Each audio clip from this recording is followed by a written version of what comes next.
What's going on, Buck fans? Mark here, plus with you as always. We're Bucs Talk. It's week 1. It's in the books. The Bucs lost to the New Orleans Saints 23-34. Yes, everyone thinks it's end of the world. Oh, jump ship. Brady sucks. He's old. So we're going to talk it out. Don't just jump ship just yet. Let's understand what happened, and is it time to cry and whine, or is it time just to think and contemplate?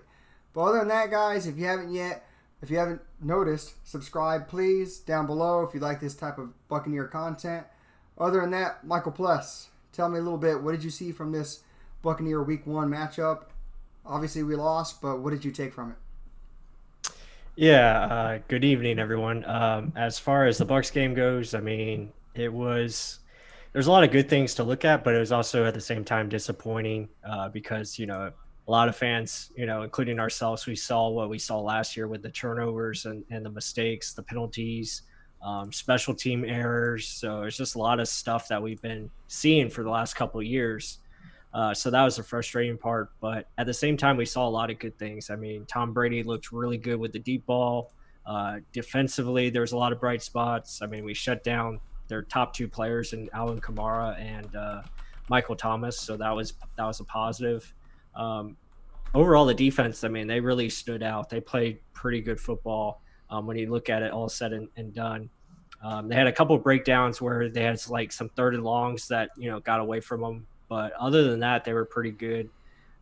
Offensively, they had opportunities, but for whatever reason, we just had situations where we stalled and couldn't get things going. I mean, at one point, you had an opportunity, you're up 7-0 to put, another score on there. We went 3 and out, and then, you had a chance where it was, I believe, 24-17 multiple times, and we just couldn't get that touchdown that we're looking for. But, looking at it, I mean, you're going up against a really good Saints team, and, I thought they competed hard.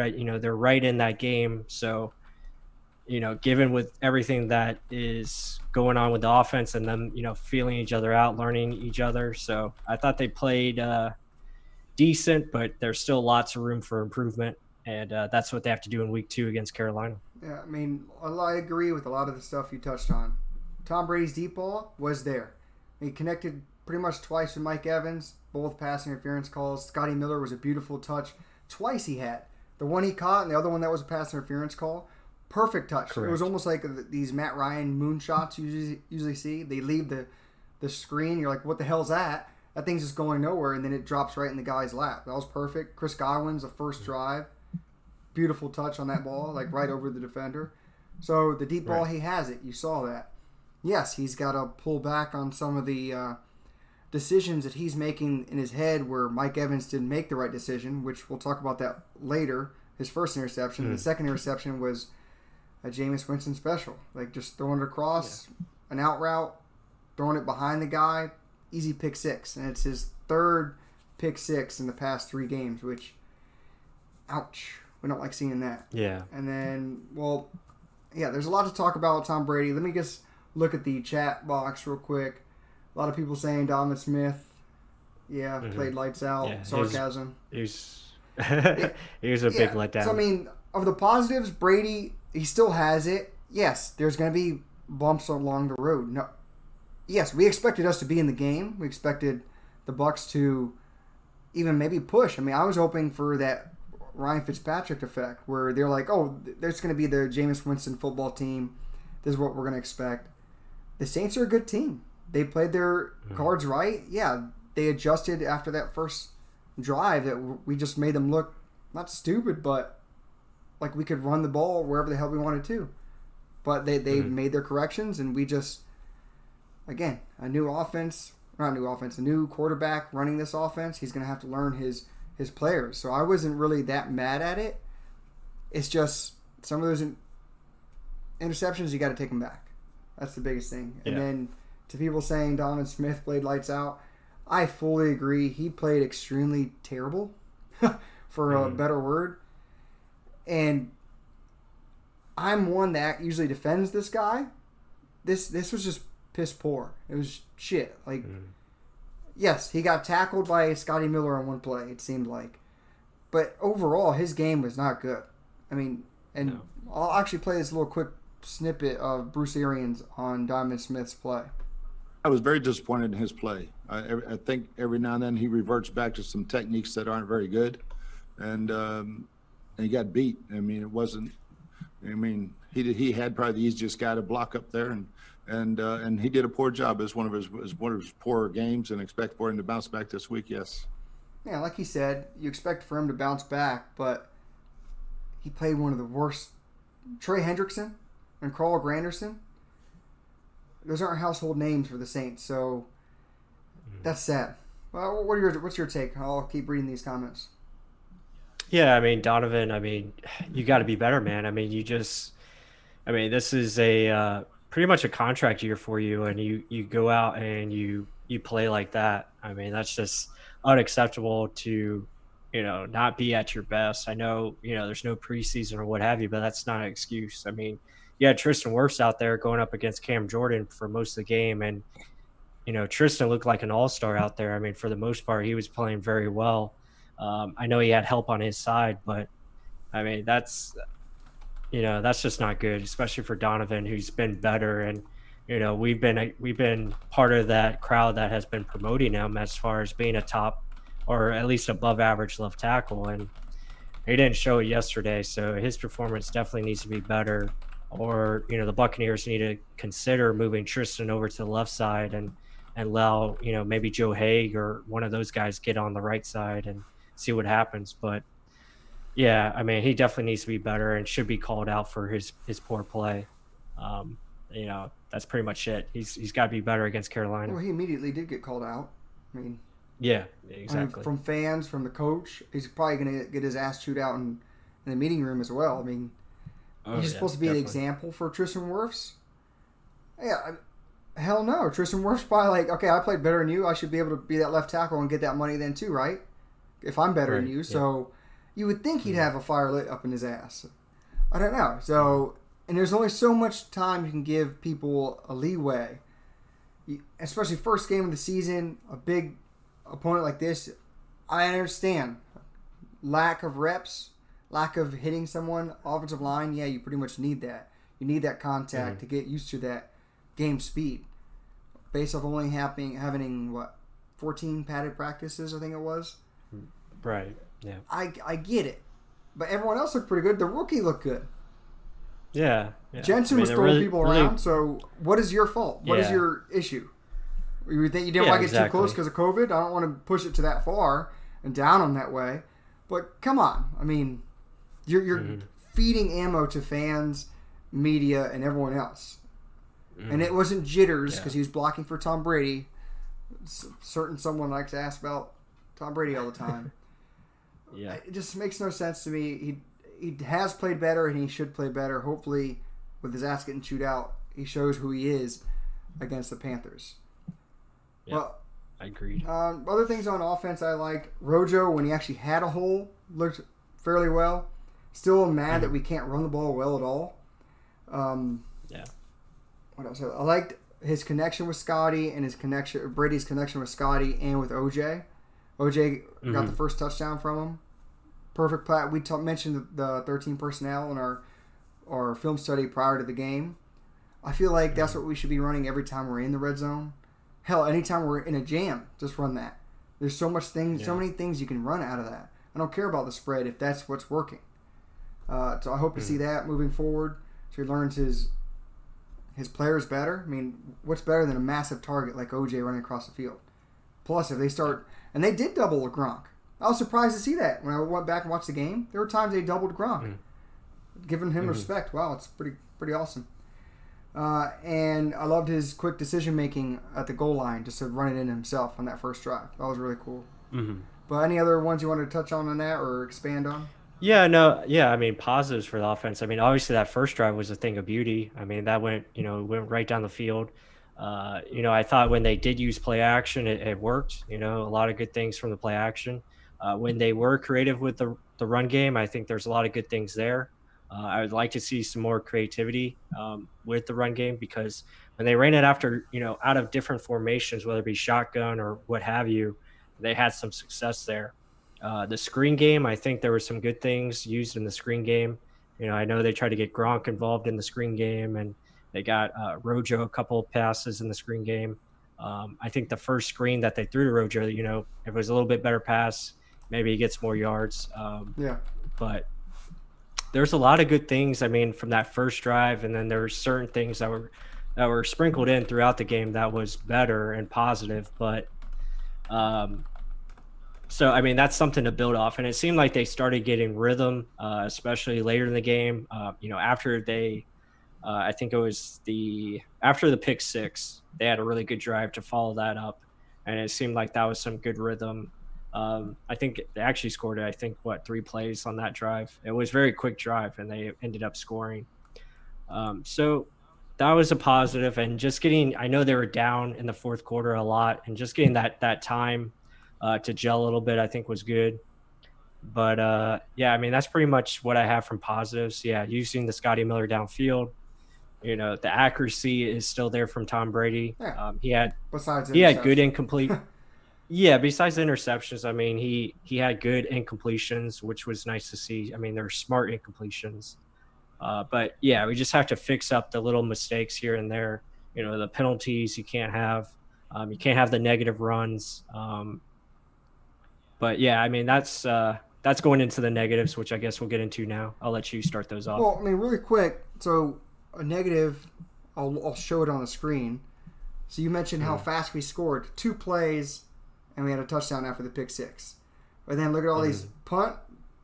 Bucs defense did their thing. 4 plays, punt. Defense did their thing. -5 yards on that play, on that drive. We get a field goal. Punt, they did their job again. And then the Buccaneers are punting again. So, right. And Tom Brady touched on this. They just had so many drives that stalled. I mean, look at this: -2 yards on this play. 41, we got a field goal. 14 yards. I mean, some of these, another punt, 0 yards. If you get the ball and it's in your hands, I mean, Tom Brady, everyone knows you're the GOAT, blah, blah, blah. But he said it best, and again, so Tom Brady, tell me what the hell, why didn't we score? And people asked him, with all this talent and everything, let's check out what he said. It doesn't matter how much talent you have if you throw interception returns for touchdowns. So, I got to correct that. He's got to correct his interceptions for touchdowns, but it doesn't matter how much talent you do have. You got to make the throws. You got to execute the throws. And that's something that OJ touched on as well, that they weren't blown away by anything that they saw. Credit to the defense. It was just they didn't execute. And that was the biggest thing. And that's something with Tom Brady he's going to have to learn. I think it's only going to get better from here. I mean, you can't jump ship for the first game. I know ESPN is, and just laughing. He's old. He's washed up. Keep feeding the fire, guys. I mean, what did Cam Jordan say at the end of the game, too? He said something about how there was no fans in the stands. It was like, it seemed like a Buccaneers game. Like a normal Buccaneers game. Yeah, Tampa home game. Yeah. I mean, there's going to be fans. Was it November 8th, I think it is? There's going to be fans of that one. I think you poured salt in the wound on that one. So let's see. But, I mean, the negatives on offense, you can't stall that many damn times. I think I'll let you jump onto this about how you think it's some of it's scheme. I think a lot of it's just gelling together. But go ahead. You hit it. Yeah, I mean, I think it goes into it's all sequence. Like it goes into play calling, but also execution is a big part of it. And guys running the right routes, making sure you're precise in what you're doing, timing, all that things. All those things play a part. The quarterback has to be in sync with his guys, right? And at times it looked like we were, because we had the first drive go for a touchdown, but. Yeah, too many times where, especially in the first half, you only score 7 points. I thought, they were just a little bit too conservative with their play calling, especially with the passing attempts. I thought they could have opened it up a little bit more, used more play action, utilize those tight ends and attack the linebackers more and get them downfield, and just find different ways to create space for players. And that's why I think it goes into scheme a little bit because, yeah, you have these top receivers, but the Saints is a good defense that understands how to take these things away. So you got to be a little bit more creative in how you open that space up for these guys to operate and let Tom Brady throw to space. Like I didn't see one play where Scotty Miller was coming across the field on a drag route just running away from a guy to space. Like those are things that you can utilize, whether it be Ronald Jones or anybody, and get those guys going across the field where you can create little dump offs and get the ball out quick, so you don't have Tom Brady getting hit because Donovan Smith forgot how to block, or you have blocking breakdowns with your pass protection, stuff like that. So I just feel like they can make things easier for themselves, and maybe that will come as the season goes along and Tom Brady understands who he's working with, and the chemistry gets better, and guys execute at a higher rate. So yeah, I think it will get better. I'm not too concerned about it because you do have Tom Brady. He's a smart guy. I think Byron Leftwich is a smart guy, so I think they'll figure it out. But going up against the Saints, who are a division opponent, I just felt like they could have done some different things instead of just throwing out the same offense that we saw last year and hope it works. Because you have Tom Brady. I mean, I agree and I don't agree. I agree with the schematic stuff or the scheme. Like, drag some guys across, especially if you have this many tight ends sitting in there to block too. Drag a receiver across. If everyone thinks it's going to be a deep pass and that's what we want to push it, take what the defense is going to give you. That's always been what you should do. That's what Brady's been doing in the Patriots. And people thought, oh, Brady's going to bring his Patriots offense here and it's going to be hoopla and we're going to the Super Bowl. I don't know what the hell they were saying, but obviously it's still BA's offense. No doubt. Or Leftwich's or whoever you want to say is offense. The big thing is I'm hoping Brady sees some of this stuff. They talk together. Yeah. Because at the end of the day, it's all just different verbiage. It's all the same routes, same plays. It's how the routes are thrown into the same play. Are they all just deep routes and just one running back is in the flats is your short route? Or is there guys in motion? We don't have many guys in motion. We didn't have many guys in motion. And the one time that we did, Scotty Miller ran right into the ass of Donovan Smith. So it's kind of funny. Robert Greene kind of said he gave him a pick on the Facebook group. So I was kind of, or he had a charge on him in the Facebook group. Yeah, it's a charge. But I mean, my biggest thing with the play calling and scheme, it all goes into sequence. Like, you get that penalty late in the game, and you get a first down, and then you have 2 runs with Leonard Fournette that go nowhere.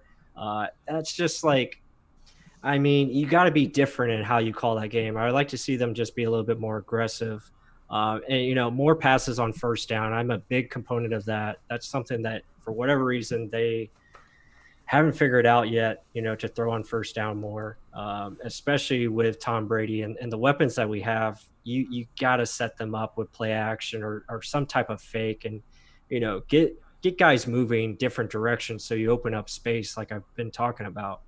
And I know you want to attack deep, but play action, that sets up the deep ball, man. I mean, that's something that should be a big incorporated factor of your offense. I mean, and don't talk to me about establishing the run and all this crap. I mean, you don't need to establish the run to do play action.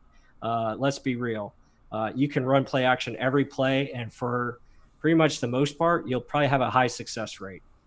So it's just little things like that. I mean, especially when you're going into the red zone, you have 2 runs to Leonard Fournette. I know you're trying to get him involved, but you just set yourself up for 3rd and long, and then you have to settle for a field goal, and you're taking points off the board possibly. Yeah, I agree with you 100% about you don't have to run to set up the play action. 100% agree. Right. The defense is reactionary. That's what they're going to do. They're going to see you running back, fake the handoff, pull it back. They have to read to that. They have to. Just look at the Jared Cook big keys, right? Yeah. Just look at the Jared Cook big play for 46 yards. That was because of play fake. The safety bit, and that's why Jamel Dean thought he had a guy behind him, and he didn't. So and then everyone blames Jamel Dean. Right. Exactly. So really, it's just safety. It's a cover 2. You should have been in that deep zone of the field. That's why it's cover 2. You're cutting the field in half. But he wasn't there, and it's Jamel Dean's fault for not being, I guess, 40 yards down the field, since a cornerback's supposed to do that. Last line of defense, I guess. But hey, that's what we're here to show. Whenever coach's film comes out, we'll show that later on in the week. So we'll probably come out with it Wednesday. It's going to be a new format with this stuff. We're not going to show every play of the game, guys, so don't expect all that. But it's going to be fun to go over all this stuff. Another big negative, penalties, obviously. I mean, dumb penalties at certain times. The biggest one to me, it's on the defensive side, but I mean, still Donovan Smith or not Tristan Wirfs, he had a rookie penalty in that, but the 4th and 2. Right. That was another drive that's that was another drive that stalled. I mean, he has a false start, then you have a negative run because Donovan Smith can't block, and then incomplete, and just like a lot of negative plays that don't need to be happening, especially with this offense. But yeah. I mean, so enough of the offense. I mean, I'll say one more cool part that I thought OJ Howard is literally becoming a professional now. The way he spoke after the game, I was like, damn, this dude's not immature. He's saying it how it should be. But check out OJ Howard after the game. We felt like we were really prepared coming into the game. We thought we were going to be, hitting on all cylinders in certain areas that we didn't do well as far as like blocking assignments. We didn't expect to come out here and blow these guys out. They're a good team, a great team, so we didn't expect that. We knew it was going to be some plays we had to overcome. But we really beat ourselves when we look at this film. That was a disappointing part. But like I said, it's good that this happened early.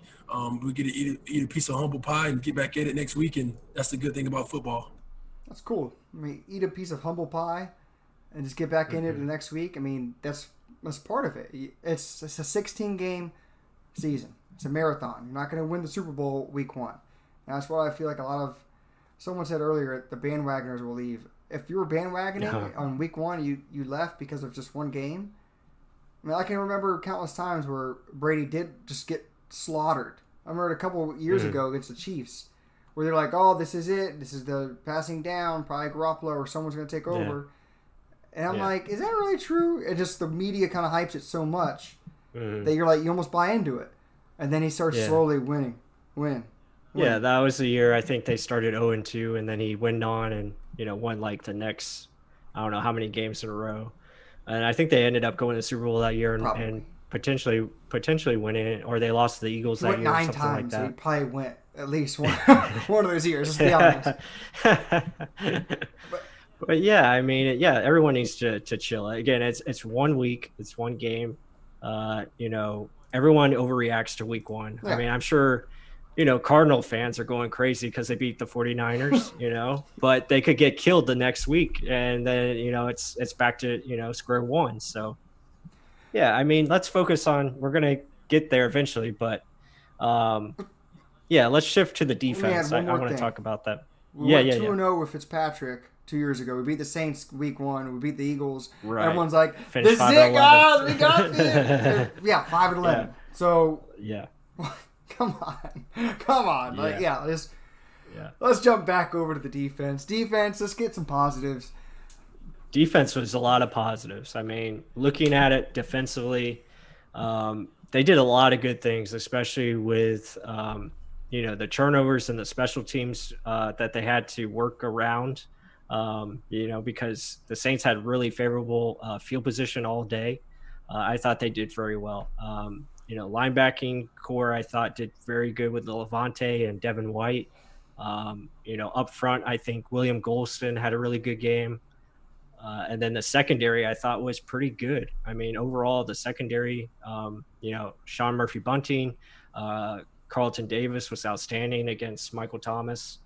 And then you had Jamel Dean, who, had some opportunities. He almost had a pick, came real close, but I thought there was a lot of good stuff from the defense, especially when they were aggressive in their blitzes. I thought there was a lot of good things there. You'd like to see some more from like JPP and Shaq Barrett, but obviously they were, taken out by the Saints offensive line, which is a really good line. But I mean, there's a lot of good things from the defense to like. Antoine Winfield, I thought played well. Jordan Whitehead did a lot of good things too. So there's a lot to build on. To hold the Saints to the numbers that we held them to. Hey, so before I jump into my things I saw on the defense, cool stat from Bo Davis in the chat. He said every time Brady lost the first game of a season, he went to the Super Bowl 3 out of 3 times. There you go. Yeah. Not bad stat. But so my defensive players, Sean Murphy-Bunting is an animal. Like he was around every damn. If it was near his side of the field, he got it. I mean, look at the time where the pass interference was called on Jordan Whitehead. He's pulling on his jersey. Whitehead or Bunting was on the one side of the field, runs over, and almost gets an interception. I don't know how many times, countless times, that it was a quick screen or a short pass. He'd immediately read it and react. The guy would have a catch, no yards after catch. Or even Carlton Davis, where he tips it, Murphy Bunting intercepted it. Got his feet inbounds. It just goes another flag. So the dude was all over the damn place. And hyping. He's going to be something. He's going to be something. Yeah. I mean, he's going to be good. Yeah. And that's, he may have not gotten that many damn stats on the board. What did he get? He had four tackles, 1 assist, 1 tackle for loss. And that's another huge stat I got. They had 9 tackles for loss, this defense. 9. Yep. Insane. 1 sack by JPP. Antoine Winfield, there were moments he flashed. I mean, it's good that you're not hearing his name because they're obviously not throwing the deep ball that much. Right. So he's usually the last line of defense. But there was one blitz I saw him going on where literally the running back tries to grab at him. He just swims around him like immediately, lightning fast, and puts Brady on his ass. And he just throws it to the feet of the... Drew Brees. Yeah. Oh, who did I say? You said Brady. Oh, Brady. Puts Drew Brees. It's crazy that he's on our team already. Put Brees on his ass. So, I mean, that looked good. A lot of people have been talking trash about Vita Vea and Dominican Sue. They didn't put any stats up.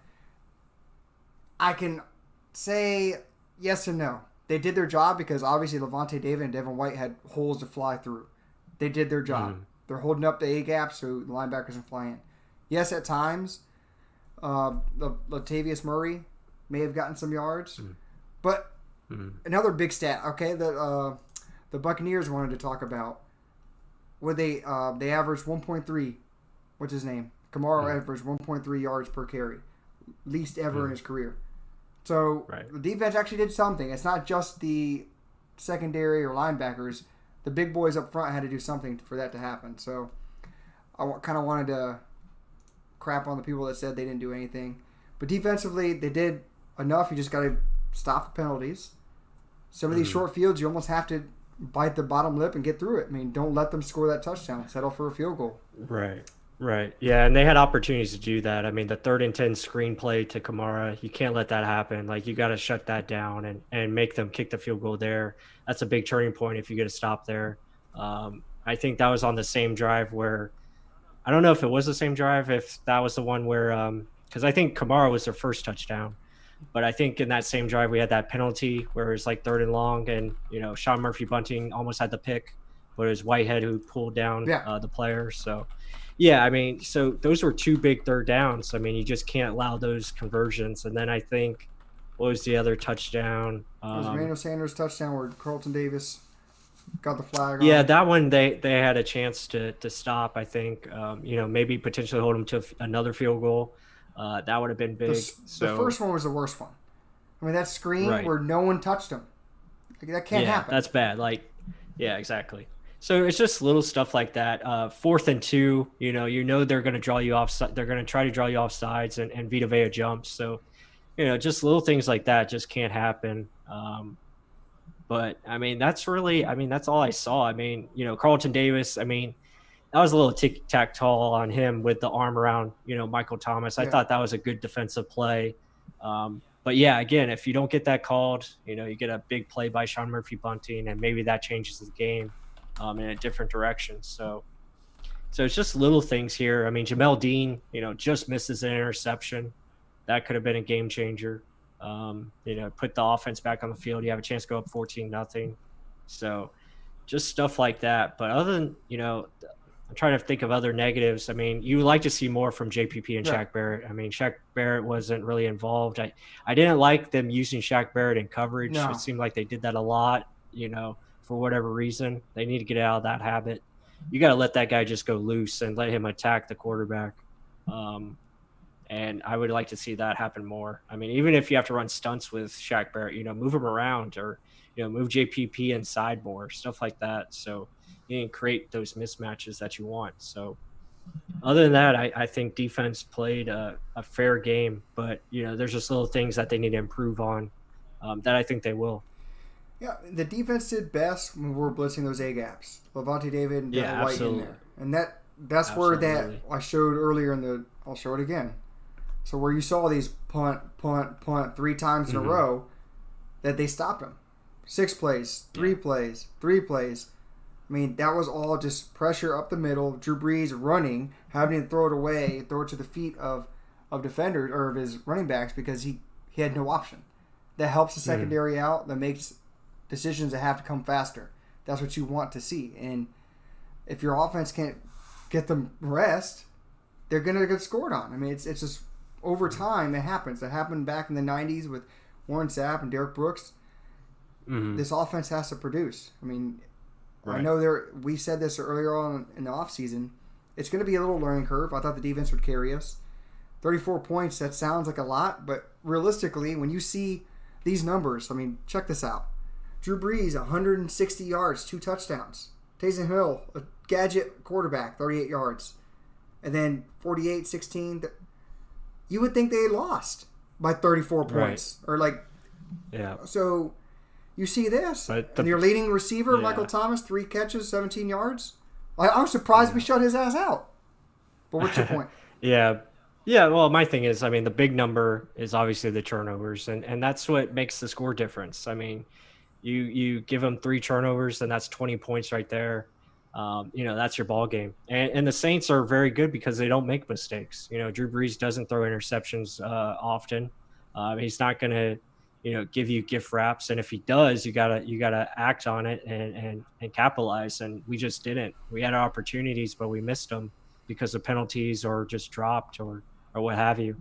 But this team, I mean, the Saints are just a well-coached team. They don't make dumb penalties. They don't do dumb penalties. Their special teams is always solid. They don't get kicks blocked, or they don't have guys running backwards trying to catch a ball. They just don't do stuff like that. And, or they don't have their quarterback, throw an out route behind the guy or late. And, things like that just don't happen with them. You're right, and I went back and looked because everyone's like, "Oh, Cam Newton won," and they do the exact same thing. Belichick doesn't allow you to make mistakes. I mean, I know this is a Bucs channel, but literally, Cam Newton had 15 completions and he had 15 rushes. Right. So it's almost saying he trusts him more to run the ball than the pass the ball, or equally. So just limit the mistakes. It's pretty much what we're saying with this. Yeah, and that's why I get into like scheme and all that. It's like just make it whatever easiest for your players. Don't try to just continue to run your offense. I mean, you see things out there on the field and you can call different things and just make it easier for the quarterback. There's so many easy plays that are simple. I mean, didn't see one. I think they maybe ran at one time where they had a slant to Mike Evans. He dropped it, but still, that was like the only time I saw that play. They did it earlier with Scotty Miller and, went away from that. So it's just like little things that you can incorporate, just to get your guys involved, throw more to the running backs. I think that's a thing that needs to take place. And, so. We'll see, though. I mean, because, I know we're jumping back onto the offense because we're talking philosophy and stuff, or scheme. Mm-hmm. But, I mean, there were short passes open. I mean, there was a time where he took a shot down the seam to Gronkowski. It went incomplete. People thought it was going to be an interception. That's just Brady throwing it in a spot where he's like, great, no one's going to get this. I'd rather it be an incomplete than anything. But Godwin's wide open in front of him. This is stuff where we saw Winston do it, and now he's doing it. And I'm hoping, literally, he's going to go back, see this on the tape, and be like, what the hell was I doing? And I think people may be saying it's Bruce Arians demanding he throw the ball deep. I think it's more he's encouraging him to look deep. It's just more, okay, we have the deep option, but there's also other options. I'm hoping Brady reads that and he's like, what the hell? I'm going to get back to what the hell I do best. I'm going to start hitting dump until that deep ball opens up. Because he still has it. He showed it on time and time again.